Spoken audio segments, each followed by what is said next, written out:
Let's go about 20 years back in your life. Right. When you started getting these revelations and the psychic told you these things and you started researching by yourself and you start talking about it. How was it? How was it to deal with your family and your friends and your surroundings and, I mean, the ridicule that so many people are going to face?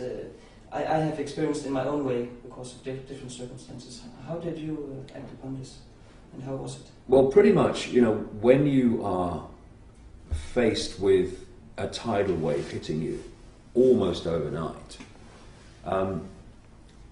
you just have to deal with what you are faced with, because it's almost not a case of I'm going to say this and this might be the consequence, because I went on a primetime chat show called The Wogan Show in 1991, and in 15-16 minutes became instantly the most ridiculed man possibly in British bloody history. I couldn't go anywhere without being laughed at. I couldn't go to a bar or anything like that. They'd just uproar. A comedian just had to say my name, no joke necessary, to get a laugh. And it was just, immediately, I'd stepped into a completely different world, because before that I was a respected television presenter and all that stuff. And my family, to their credit, clearly did not understand anything that was going on. And neither did I. My life had just changed dramatically. And the status quo was now not an option. The old life was over. All bridges were burned back to there. But to their great, great credit, they stuck with me because they were my children and I was their husband. And a lot of people would have walked away. And when you ask the question there about friends, a lot of friends did walk away. I mean, it was like, I didn't really know him, you know. But I came to the very strong feeling that for some reason, this mass ridicule I was going through was not happening by accident. There was a reason for it happening. And I concluded that I was going to keep going with this despite all the enormous ridicule, because I just instinctively, intuitively felt it was going somewhere. In terms of my family, I came to the point where I thought, when they leave the body, they are going to understand, this is back 21 years ago, they're going to understand why all this happened. I don't have to concentrate and focus on trying to explain to them why it's happening now. I'm just going to go with this and see where it goes. But what has happened 21 years later is that events have unfolded, and my family at that time, who were still absolutely with me, all of them, they have now seen why that happened with the passage of time. And it may sound strange that a period of massive ridicule, and ridicule of your children at school as well, they went through that a lot more than I realized at the time, is an important part of your life that you wouldn't change. But it's true, because of this reason. We, when I say we, I mean the mind-body level of us goes through a symbolic journey from the womb to what we call death. It's just leaving this world, that's all. Which is, if you like, symbolic of a river going from the source to the sea. The mind can only see at any point in time the next turn on the river. This is the thinking level that's trying to work it out, what's happening now, which channel do I go down in the maze next, and all this stuff. But there's another level of us, which I call consciousness, the infinite part of us, that actually can see the journey from source to sea. And what is a terrible thing happening to mind here is actually to consciousness an essential experience that's leading to these great things here. And although I experienced all the ridicule without realizing why, I just knew there was a reason for it, but I didn't know why. Now I look back and I see why. It's because as the years have unfolded and I've followed the trail of information, it's taken me into places where I'm talking about reptilian entities manipulating human society, the fact that they have the ability to move between human and reptilian form. In the last 18 months, I've been looking at the fact that the moon's not what we think it is and is actually having a fundamental effect on human awareness in a technological, calculated way, that without being cleared out here of the prison that most people live in, which is the fear of what other people think, by that mass ridicule. Because when I went through it, either I was going to disappear from society and just hide, or I was going to come out and say, laugh, this is me. If you don't like it, do the other thing, but this is me. And that's what I did. And so, having been through the most intense, extreme levels of ridicule over many years in the 90s, what would to most people be, I'm going to talk about reptilian entities, what will people think of me? Oh, I'm not saying the moon's not real, what people think of. To me, not a problem. My criteria for what I communicate is, do I think it's true? That's it. Do I have have I passed that line where I know this is true? Or at least the theme of it's true. Yes, okay, so it goes out there. There's no, oh, but what will people think of me? Because of that, I don't care. And it means that there is no censorship, no editing of what information I put together on the basis of whether I think people will see me in a certain light. I don't care. They have every right to see me as they want. And it's this free-flowing, information-guided, information criteria-guided journey of communication that is absolutely essential, because the world that we're experiencing is so dramatically different to that which we think we're experiencing, that if you have any preconceived idea or belief system to protect or to influence your sense of what is, then forget it. You are simply not going to, you're not going to let the information be the guide. You're letting preconceived idea or belief system be the guide, or protecting your belief system being the guide. For instance, in places like the United States, there are very large numbers of people who are investigating this global enslavement of humanity, but only in certain areas, like banking scams and engineered wars and engineered terrorist events and control of the media and all this stuff. And that's important, it's good, I'm not knocking it for a second, we need to know about that. But this is far, far bigger than that. And the rabbit hole goes much deeper than that. And that they won't go any deeper in the rabbit hole, because if they do, suddenly, A, their religious, often mostly Christian belief system is going to be under threat, so they won't go there. And also, they're also looking that if I go any deeper in this rabbit hole and start talking about it, well, I'm going to get laughed at and dismissed and all the rest of it, so I'm not going there. So I'm going to stay at this level, which is fine, and that's good, and we need to know that. But we ain't going to find answers to the enslavement of humanity when we're only willing to investigate and communicate that tangible level that we can see, touch and taste. Because the see, touch and taste level of this is merely, if you like, it's the movie screen. It's the movie when it hits the screen. It's a done deal. It's happened. We've got to start investigating where this projection is coming from that's manifesting as this global conspiracy, because it's much, much deeper than just men in dark suits sitting around a table discussing their next move, which is basically the level that these people investigate on. So that ridicule period for me was absolutely crucial. What I would say to people for what has followed, who have kind of trepidation of speaking their truth, is, okay, so people laugh at you, yeah. Why do they laugh at you?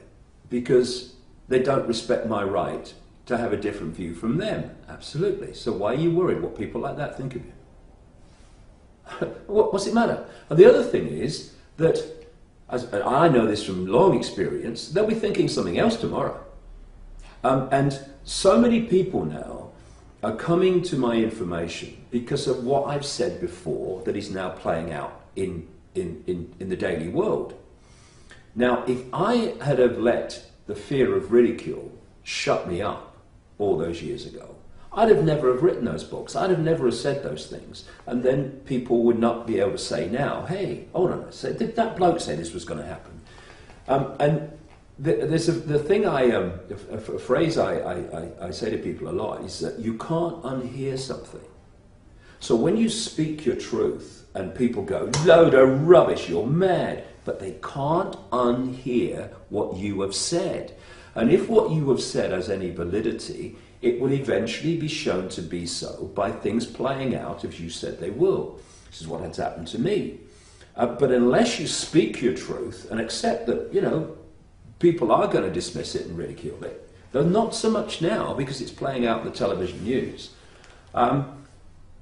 then they're going to have nothing to hear that they can't later not unhear, and therefore see that the two go together, and what was said is actually what's happening, so I have to look at this a bit more seriously now.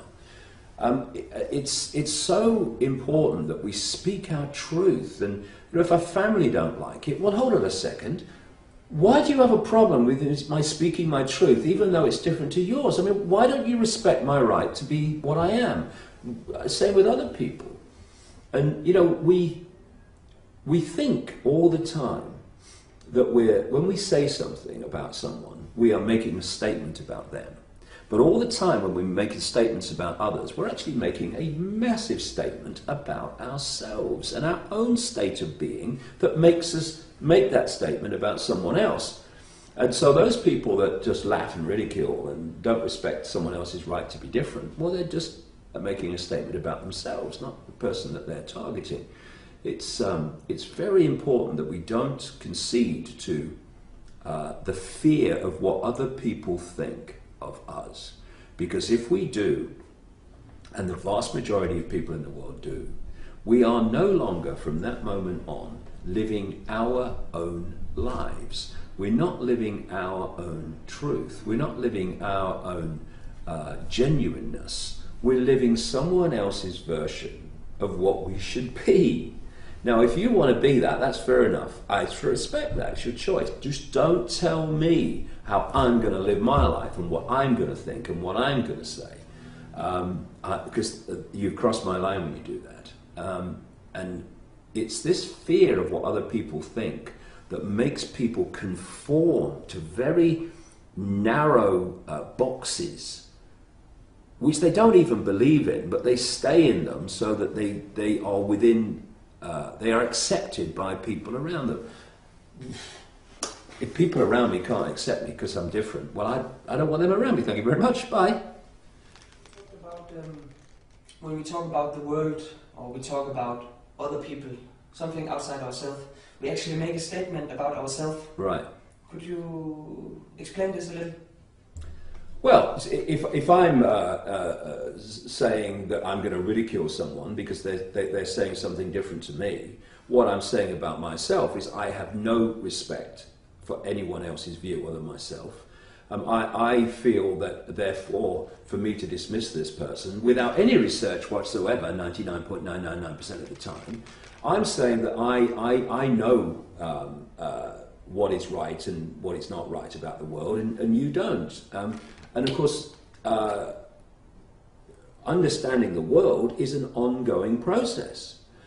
And what it demands for that process to be ongoing is a constantly open mind that can look at all possibility and make judgments based on the information and the intuitive feeling about that, rather than preconceived idea and belief, which is editing reality all the time in a very limited way. Socrates in ancient Greece is supposed to have said, wisdom is knowing how little we know. When we operate from that point of view, our minds are constantly open. It does not mean we believe everything we hear, of course not. But it means we're open to all possibility. Once you start to think that you know what there is to know, to the point where you can ridicule anybody's other view being different, you have already closed your mind to all possibility and locked it around a tiny possibility. It might be a religion, it might be a scientific belief, it might be whatever. And so we are making statements about ourselves all the time about what we do. And when we say, you know, I'm not sure if what you say is right, mate, it seems a bit far out to me, but hey, you have a right to believe that, and I'll have a look at it, I'll have a look at it, I'll have a look at what you said and I'll see what I think. Then you're saying, I respect your right to have your view, I respect your right to be different. So the statements are being, every time we open our mouth, we're making a statement about ourselves. The other thing I would like to talk about is a little about this fear versus love. I did a bicycling trip from the north of Jutland till India. To India? To India. No wonder you look so bloody fit. It took me 1 year and 1 month. And the main thing I realized during this trip and my 7 months of stay down there was that, and you talk about this as well, but I realized it from my own experience, and this makes a difference, I think, that people, I would say up till 95% of the people I know from my history and my life, they act because of fear. Yes. They are motivated because of they lose something, or that they don't get something, or that the ridicule is another example. And it goes on. And the question I wrote down here, or the thing I wrote down here was, can you explain how the symptoms of our media, politics, education acts out in our daily life with this? Well, you've hit on the key point, really, in many ways. There is a reason why, through the media, politics and that which controls politics, which people don't see, and in all these different institutions, it's why they're always feeding people reasons to fear, reasons to feel insecure, reasons to worry, reasons to feel anxiety, to be ill at ease. There are many, many reasons for it, some of them very deep in the rabbit hole. But one of the key reasons is that people who are in fear of something overwhelmingly look outside of themselves for something or someone to protect them from what they've been manipulated to fear. What tends to happen when people are in fear is they give their power away. When people are in fear of illness, they give their power to the doctor. They're in fear of the law, they give their power to a lawyer. They're in fear of whatever, they'll give their power away to whoever they can protect them. And of course, what any control system run by the relatively few, the very few compared with the target population, whenever the few want to control the many, they have to do a number of things. Divide and rule the many, set the many at war with each other, but also they have to get the many to give their power to them. Because humans are controlled by a power structure that is powered by the energy, the power humans give away all the time. So we give our power away to politicians, we give it to doctors, we give it to scientists, we give it to journalists, the power to tell us what to believe and all this stuff. Fear is also a very dense, low vibrational, energetic state. And the more dense you become, it's like when people are in fear and anxiety, they say, oh, God, I feel so heavy today. That's the density of the energy. And that disconnects you from a powerful connection to higher vibrational levels of energy, where insight and creativity and awareness and intuitive knowing come from. Puts you in a bubble of density, dense energy. So when you're a control system and you want to control people individually and collectively, then keeping them in fear, energetically and in terms of giving their power away to people, the authorities, is absolutely essential. So, for instance, when you get people in fear of terrorism, then you give your power away to the authorities to take your basic freedoms away, to protect your freedoms from being taken away. They take your freedoms away. You give your power away to have more and more surveillance, more and more control of your life, more and more of the fine detail of your life being dictated by the state. You give your power away to support wars you say are necessary to fight terrorism, which are actually being carried out by the people fighting the wars. And it becomes a cycle of fear, give your power away, fear, give your power away.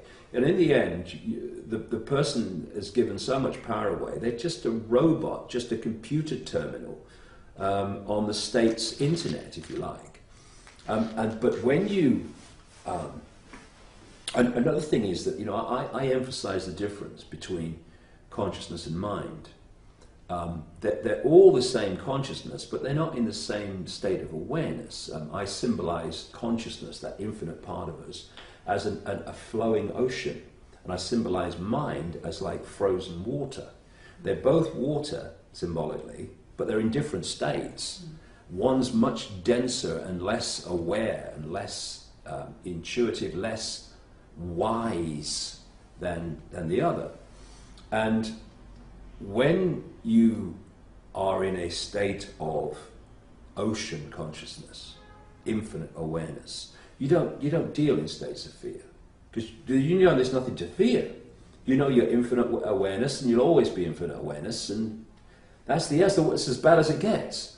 But when you get pulled into the mind level, mind-body, like the interface level between consciousness and this reality, then it starts to see things not as wholes, but as things that are apart from everything else. And from that sense of everything being apart from everything else come the divisions to divide and rule, and comes fear and the need to compete and fight with people on different levels. And so to keep people in fear as well as ignorance, the system has to pull people's focus of attention out of consciousness into mind. And what we're living in is a mind-dominated society that basically filters reality almost entirely, certainly consciously, through the five senses, which are a very, very low level of awareness. And in focusing attention on the five sense level of reality alone, you disconnect an awareness and an influence of higher levels of consciousness. And when you expand your mind, when you open your mind, when you break open that block of ice, and it starts to flow and let consciousness in, then you go to levels of awareness where fear no longer dominates, no longer impacts itself. So you stop giving your power away. You stop... I know this is the right thing to do, but I can't do it because look what might happen. Fear. It's like when you enter those levels we call love. People think love is weak. Like, oh, he'll be doing the washing up next. He's talking about love now. What's he doing? But what love is actually the ultimate power, because love will always do what it knows to be right, irrespective of the consequences. What do you mean, consequences? Do you mean I'm going to think about not doing what I know to be right because of consequences? No, you do what you know to be right. And this is when you enter these realms where you feel to do something, you feel to say something, you feel to make a difference in some way, and you just do it.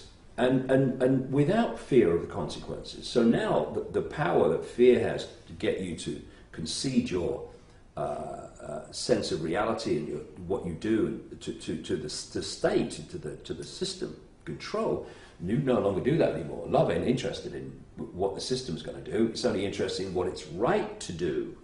And so this is why love, in its true sense, not, I love you, darling, saw you down the disco and all that stuff. Real love that says, I do what I know to be right, end of story, there is no other discussion. That's the level that is going to transform this world.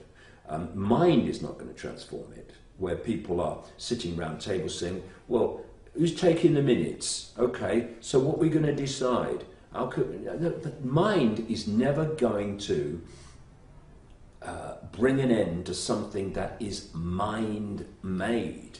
Consciousness is going to do that, and when you move into the realms of consciousness and out of mind, that's when you move out of the realms of fear and division and fault lines engineered to divide and rule us, and into both the true sense of love and also the understanding that actually what appears to mind to be loads of things apart from everything else, from this level, everything's one. Everything's just the same consciousness having a different experience called a different name.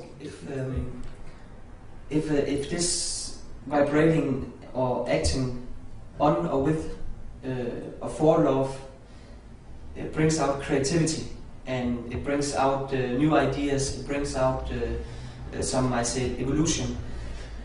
Why did my teacher never talk about this in school? Why did my parents never talk about these things? Why is it not something that is a part of my educational life? I mean, I'm 24 now, and I went to school for almost 18 years. I mean, whole life almost. Well, that's a very interesting question, because that's the question I asked 21 years ago. When I had my own amazing experiences, and I realized clearly that there was a whole new explanation for reality that wasn't the religious story and in all their forms, and certainly wasn't the mainstream scientific story. An explanation that made sense of the world that these two don't make sense of at all. I asked that question, why the heck haven't I come across this before? And as I've obviously gone through the years